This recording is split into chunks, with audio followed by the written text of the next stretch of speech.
ሰላም ጤና ይስጥልን ተመልካቾቻችን ከአንከር ሚዲያ ዝግጅት ክፍል ያክብሮ ሰላምታችንን እናቀርባለን። በአማራ ክልል ወቅታዊ የህልውና ተጋድሎ ዙሪያ የደረሱንን መረጃዎች የምናቀርብበትን መርሃ ግብር ነው ይዘን የመጣነው። በጎጃም ቀጠና በርካታ ድሎች ተገኝተዋል። የአገዛዙ ሰራዊት ላይ በተወሰደ እርምጃ ከጦር መሳሪያና ከተለያዩ ድሎች ባሻገርም የአገዛዙ ሰራዊት የመንቀሳቀስ አቅሙን የሚያዳክም እርምጃ በመውሰድ በከፍተኛ ብልጫ ፋኖ ድሎችን አካባቢዎችን እየተቆጣጠረ እንዳለ ነው ያገኘነው መረጃ የሚያመለክተው። በሌላ በኩል የአብይ አህመድ አገዛዝ ወደ ሰሜን ቀጠና ትኩረቱን ያደረገው በአማራ ክልል ያለውን አጠቃላይ ሁኔታ መቋቋም ስላልቻለ የአብይ አህመድ አገዛዝ ከአማራ ክልል ሰራዊቱን እያስወጣ ያለው ተሸንፎ እንጂ ለሌላ ስትራቴጂ እንዳልሆነ ነው ካገኘነው መረጃ ለማወቅ የተቻለው።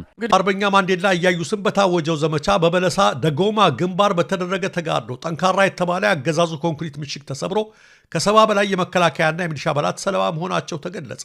በከተማዋ መሃል የተሰራው የኮንክሪት ምሽግ ዙሪያውን በፈንጅ የታጠረና አይደፈርም ሲባልለት የነበረ ቢሆንም አርበኞቹ በጥቂት ሰዓታት ውስጥ በመደረማመስ በምሽጉ ሰፍረው በነበሩ የአገዛዙ ኃይሎች ላይ ድል እንደተቀዳጁ የሰሜን አማራ ቀጠና የመረብ ዘጋቢዎች ከስፍራው አረጋግጠዋል። እንዲሁም በዚሁ በደጎማ ግንባር ጉዳት ለደረሰባቸው የአገዛዙ ወታደሮች እገዛ ለማድረግ በአየር መቃወሚያና በሞርታሮች ሽፋን ታግዞ ከማክሰኝት የተንቀሳቀሰ ተጨማሪ ኃይል ከወደ ፋኖ የተወሰደበትን የጸረ ማጥቃት እርምጃ መቋቋም አቅቶት ተበታትኖ መጥፋቱን ከስፍራው የደረሰ መረጃ ያመለክታል። በተያያዘ ዜና በተከታታይ ቀናት በሶስት ግንባሮች በተደረገ ተጋድሎ 2 ዲሽቃን ጨምሮ 326 ክላሽንኮቭ መሳሪያ ማርኮ መታጠቁን ቴዎድሮስ አስታውቋል። በተጨማሪም 13 ብሬንና 6 ስናይፐር መማረኩን በምስል አያይዞ የላከው መረጃ ያሳያል። እዙ ባወጣው መረጃ ከተማረከው ወታደራዊ ንብረት በተጨማሪ ገዥ ቦታዎችን መቆጣጠሩን የገለጸ ሲሆን ሌሎች ለትግሉ አስፈላጊ ሆኑ ወታደራዊ ቁሳቁሶችን ማርኮ መታጠቁን አስታውቋል።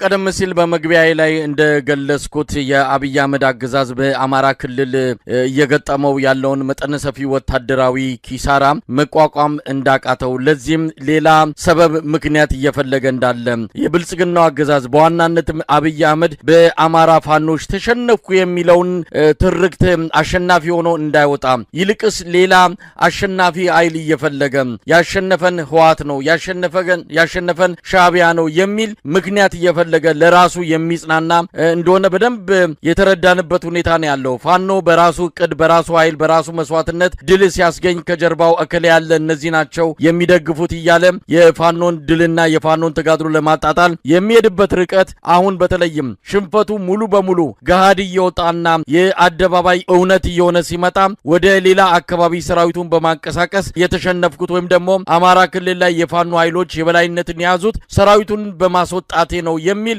ምክንያት ከወዲሁ አዘጋጅቶ እየተንቀሳቀሰ እንዳለ ነው ለመረዳት የተቻለው። እንደ ባለፈውም እንዳነሳሁት በአማራ ክልል የፋኖ ኃይሎች ሁሉን ነገር ማድረግ የሚችሉበት ጦርነትን ማስቆም ጦርነትን ማካሄድ ከአብይ አህመድ በላይ የአማራ ክልል ሁለንተናዊ ሁኔታን የመወሰን የሚችሉበትን አጠቃላይ ነገር ኳሷን በእግራቸው ስር ያደረጉ እንደሆነ ምንም ጥርጥር የለውም። የኤርትራ ጋር ያለውም ከህወሓት ጋር ያለውም ፍጥጫ ፋኖ በኩል የመጣበትን አደጋና የመጣበትን ተጽዕኖ መቋቋም ስላልቻለም በእነሱ አማካይነት በእነሱ ተሸንፍ ያለው በሚል ለአማራ ህዝብ ያለውን ንቀት ለማሳየት የሄደበት ርቀት እንደሆነ ይገልጻሉ። ለማንኛውም በአማራ ክልል ባለፈውም እንዳነሳ ነው የአብይ አህመድ አገዛዝ በፖለቲካውም በወታደራዊም ተሸንፏል። ምንም ማድረግ ከማይችልበት ሁኔታ ውስጥ ነው የሚገኘው። በዚህ አንጻር ምን ልናይ እንችላለን? በቀጣይ የአማራ ፋኖ ብሔራዊ ንቅናቄ አጠቃላይ ጥቃት ለመክፈት ዝግጅት እያደረገ እንዳለ ተነግሮናል። ይህንንም ለማከናወን የሚያስችላቸውን የወታደራዊና የፖለቲካዊ አንድነት እየሰሩበት እንዳለ እንዲህ አይነቱ ጥቃት ሲከፈት እንደከዚህ ቀደሙ አንድ ቦታ ብቻ ነካ በማድረግ ወይም በአንድ ቦታ ብቻ የተወሰኑ እንቅስቃሴ እንዲኖር በማድረግ ሳይሆን አጠቃላይ በአማራ ክልል ወጥ በሆነ መልኩ በተመሳሳይ ሰዓት በተመሳሳይ ቀን ጥቃት ለመፈጸም እንደተዘጋጁ ነው የምናውቀው። ይህ ደግሞ የተወሰነ መናበብ የተወሰነ ጊዜም ሊጠይቅ ይችላል፣ ግን የማይቀር በቅርብ የምናየው ክስተት እንደሚሆን ነው ማረጋገጥ የሚቻለው። የአገዛዙ ሰዎች የሚሊቴሪውም ወታደሩም ሆነ የፖለቲካ አመራሮች የበዓሉን አጠቃላይ ባለቤትነት ነጥቀው ከኢትዮጵያ ሕዝብ በሚያሳፍር ሁኔታ እነሱ የዚህ ባለቤት በዓል ዋና ባለቤት ሆነው የመጡበት አሳፋሪ ክስተትን ነው ዛሬ እየታየ ያለው። ባለቤቱ የመከላከያ ሰራዊት ሆኗል። የመከላከያ ሰራዊት ደግሞ የአድዋ ልጆችን ነው እየገደለ ያለው። የአድዋ ልጆችን በአማራ ክልል፣ በትግራይ ክልል፣ በኦሮሚያ ክልል በየትኛውም የኢትዮጵያ ጫፍ ይሄ የአድዋ ባለቤት ተብሎ በአብይ አህመድ የባለቤትነት ሰርቲፊኬት የተሰጠው የመከላከያ ሰራዊት ኢትዮጵያንን ነው እየገደለ ያለው። በጣም የሚያሳፍር በጣሊያን ፋሽስት ኃይል እንኳን በዚህ ደረጃ ኢትዮጵያ ላይ እንዲህ አይነት ጉዳት እንደመጣ እንኳን የሚያሳዩ የታሪክ ማስረጃዎች የሉም። የብልጽግና ኃይል የብልጽግናው አገዛዝ ነው ኢትዮጵያን ተቆጣጥሮ ከአድዋ የአድዋን በዓል እንደ መሸፈኛና መደበቂያ አድርጎ ከጣሊያን የበለጠ ክፋትና ተንኮል ኢትዮጵያ ላይ እየፈጸመ የሚገኘው። እንደው ባጭሩ ይሄ የአድዋ ቀን ለፋኖ ታጋዮች፣ ለመከላከያ ሰራዊት አባላት፣ ለሌሎች ኢትዮጵያውያን ምን ማለት ነው? ዛሬ ላይ ሆነን ይህን በዓል ስናስታውስ እና አብይ አህመድ ባንዳና ባዳ የሚል ትርክ ታበጅተውለት በዓሉን የራሳቸው አድርገው የነሱን አገዛዝ፣ የነሱን ጭቆና፣ የነሱን ጸረ ኢትዮጵያ አካሄድ የሚቃወምን ባንዳና ባዳ የሚል የዳቦ ስም አውጥተውለት በዓሉን የራሳቸው አድርገው በተሳሳተና እጅግ በሚያሳፍር መልኩ በዓሉን የራሳቸው አድርገው እያከበሩት ነው ያሉት ፋኖች። ከዚህ አንጻር ይሄ ዘመን ኢትዮጵያን ነጻ የሚወጡበት ከምንም በላይ የአድዋ ልጆች ትክክለኛው ታሪክ ዳግም የሚመዘገብበት በመሆኑ ከዚህ አይነቱ አጠቃላይ የአገዛዙ የአውደ ዓመት አከባበር ሁኔታ ውጭ ሆነው በዓሉን እያከበሩ እንዳለ ነው የነገሩን። እንግዲህ እዚህ አድዋ በዓል ላይ ሆነን 130ኛ ዓመት የአድዋን በዓል እያሰብን የፋኖ ተጋድሎ ከምንም በላይ ይህንን ታሪክ ለማደስ ፋኖ እያደረገ ያለው ትግል ይህንን ትግል ስለምንደግፈው ብቻ ሳይሆን በትክክልም የኢትዮጵያን ክብር የኢትዮጵያን ቁመና ኢትዮጵያ ያላትን አጠቃላይ ሁኔታ ለመመለስ የሚደረግ ተጋድሎ በመሆኑ ፋኖ ዝም ብሎ የአማራ ሕዝብ ተጋድሎ ብቻ ተደርጎ ሊታይ አይገባም። ኢትዮጵያውያን እውነት ለመናገር አድዋን መመለስ ከፈለጉ የአድዋን ክብር ከምንም በላይ ታሪኩን ማቆየት ትክክለኛ እርምጃ ነው ብለው ካሰቡ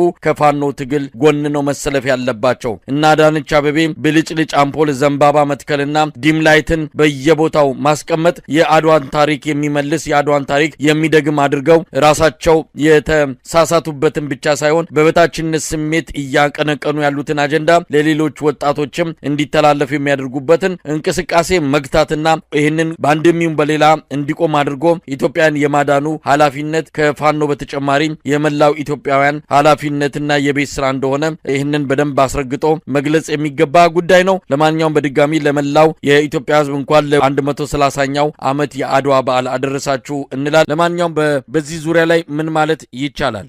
መሳይ የአድዋን ድል በዓል እኮ ለማኮሰስና ለማጥፋት የጀመረው ዛሬ አይደለም። ይሄ ሐውልት ወይም አድዋ 00 ፕሮጀክት ከመሰራቱ ከ5 ዓመታት በፊት መስቀል አደባባይ ላይ የመከላከያ የማርሽ ባንድ ባለሙያዎች ሙዚቀኞች ተሰብስበው ህዝቡ እንዳይጠጋ አድርገው ብቻቸውን ለማክበር እንቅስቃሴ አድርገዋል። ይሄ በጥላቻ የሰከረ በኢትዮጵያ ታሪክ ውስጥ ከኔ በላይ ሌላ መሪም ሌላም ገዥም ሊነሳ ሊወደስ አይገባም በማለት እንግዲህ አጼ ምኒልክ የመሩት እምዬ ምኒልክ በብልሃት የ5 ወር የእግር መንገድ አድርገው ወረኢሉ ላይ ጠብቀኝ ከተጠብቀኝ ድንበርን እየፈለፈለ እየቆረሰ የሚወስድ ጠላት መጥቷልና ጉልበት ያለ በጉልበትህ ጉልበት የሌለ በጸሎት አግዘኝ ብሎ ባለው መሰረት አንድም መሳሪያ ያዘ ኃይል ሳይቀር ተከትሎ ሄዶ ምናልባትም 8 ሰዓት ባልሞላ ጊዜ ውስጥ በአጼ ምኒልክ ብልህነት ጦርነቱን ካሸነፈ በኋላ የተማረከውን የጣሊያን ጦር ቤተሰቦቻቸው እንኳን እስኪደርሱ ድረስ አልጠበቀም። ደብዳቤ ጽፎ በአግባቡ ተንከባክቦ ልጆቻችሁ አሉ ሊገሉን ቢመጡም ነገር ግን እኛ የበላይነን ኢትዮጵያውያን የተለየንን የነጭ የበላይነት በኢትዮጵያ አይሰራም በማለት ደብዳቤ ጽፎ ልጆቻቸው እስከሚልኩላቸው ድረስ ተጽናኑ በማለት ደብዳቤ የጻፈ ንጉስ ነው። ይሄ ንጉስ ምናልባትም ገበየው ሲሞት ተተካ ባልቻ መድፍ አገላባጭ ብቻ ለብቻ የተባለለት ፊታውራሪ ገበየው መሞቱን ጦርነቱ ካለቀ በኋላ ወደ ዘመቻ የሄደው ሰራዊት ተበሳጭቶ ሰራዊት እንዳይንፍጀው እንዴት ገበየው ሙቶ እነዚህ የተማረኩትን እንተዋቸዋለን ብሎ ወታደሮቹ ሲፎክሩ እንኳን አፊ ሩሩህ ነው የፋኖ ኃይሎች ያደረጉት ከመጀመሪያው ጀምሮ ከ3 ዓመት በፊት ጦርነቱን ሊገላቸው የመጣውን ኃይል መማረክ በጀመሩበት ጊዜ ጀምሮ እየተመቱ እየቆሰሉ እየደሙ እንኳን የማረኩት ሰራዊት የበሉትን አብልተው የለበሱትን አልብሰው ወደ ቤተሰቡ መሄድ የሚፈልገው ወደ ቤተሰቡ እየላኩ የአባታቸውና ያታቸውን እምዬ ምኒልክን ታሪክ ነው የደገሙት። የአገዛዝ ጦር ምንድነው ያደረገው? በዚህ 3 ዓመት ውስጥ ሆስፒታል የገባ የፋኖ ቁስለኛ እንኳን አውጥቶ አስፋልት ላይ አረሸኑ። የሆስፒታል ትተን እንኳን በከተማ ውጊያ ወቅት እንኳን ምንም ተሳትፎ የሌላቸው የፋኖ ቤተሰቦችን በጅምላ ውጣው አስፋልት ላይ ያረሸኑ ተሸንፈው ወደ ከተማ ሲገቡ ያገኙትን ወጣት አንበርክከው አስፋልት ላይ ደም በደም አላደረጉም። ይሄ የመሸነፍ ዋነኛ መገለጫው ነው። በአጠቃላይ የአድዋን ድል እነሱ ሊያኮስሱት ይችላሉ። በእርግጥ ይሄ የኢትዮጵያውያን ብቻ ድል አይደለም። አጠቃላይ የጥቁር ህዝብ ታሪክን ጠምዝዞ ነጭን የበታች ጥቁርን የበላይ ያደረገ ታሪክ ስለሆነ ይሄ ኢትዮጵያውያን ብቻ ሳይሆኑ ከካሪቢያን ጀምሮ እስከ አፍሪካ የሚኮሩበት ኤሽያዋን የሚኮሩበት ምናልባትም አውሮፓዎችም ራሱ የተገረሙበት እጅግ በጣም ርህሩህነትና ጀግንነት የተቀላቀለበት የውጊያ ጥበብ የተሞላበት ውጊያ ስለሆነ ይሄንን ነገር ልክ እንደ ክርስቶስ መስቀል እንዲጠፋ ለማድረግ ጉድጓድ ቆፍረው ቀብረው የከተማውን ቆሻሻ ሁሉ እዛ ላይ ከምረው በኋላ ጊዜው ሲደርስ ወጥቶ መስቀሉ እንደሚያድን ክርስቲያኖች እንደሚያምኑበት ያሳዩበት ጊዜ የአፄ ምኒልክን ጀግንነትና የአድዋን ድል ለፖለቲካ ፍጆታ ተጠቅመው ለማንኳሰስ ሲሞክሩ ይሄ በጣም እጅግ በጣም አሳፋሪ የኢትዮጵያን ታሪክ በቅጡ ያልተረዱ መሪዎች እኩያን የሆኑ ሰዎች ወደ ስልጣን እንደመጡ የሚያሳይበት ዋነኛ መገለጫው ነው። በአጠቃላይ በአዳራሽ ውስጥ አድርገው የአፄ ምኒልክን ሐውልት እንኳን ባጠገብ ዞር ብሎ ሰው እንዳይመለከተው አድርገው ከዚህ በፊት የአድዋ ድል በዓል ሲከበር ታሪክ የሚነገርበት ቀረርቶና ፉከራ ጀግንነት የምንወራረስበት ሰው የሚዝናናበት የአባቶችና የአያቶችን ታሪክ የሚያውቅበት ታሪክ ሆኖ የተቀረጸ የአድዋ የድል በዓል ቀን ነገር ግን የባለስልጣናት የውሸት ትርክት አዳዲስ ትርክቶችን ለመፍጠር እንቅስቃሴ ያደረጉበት ሆኖ ነው ያገኘነው።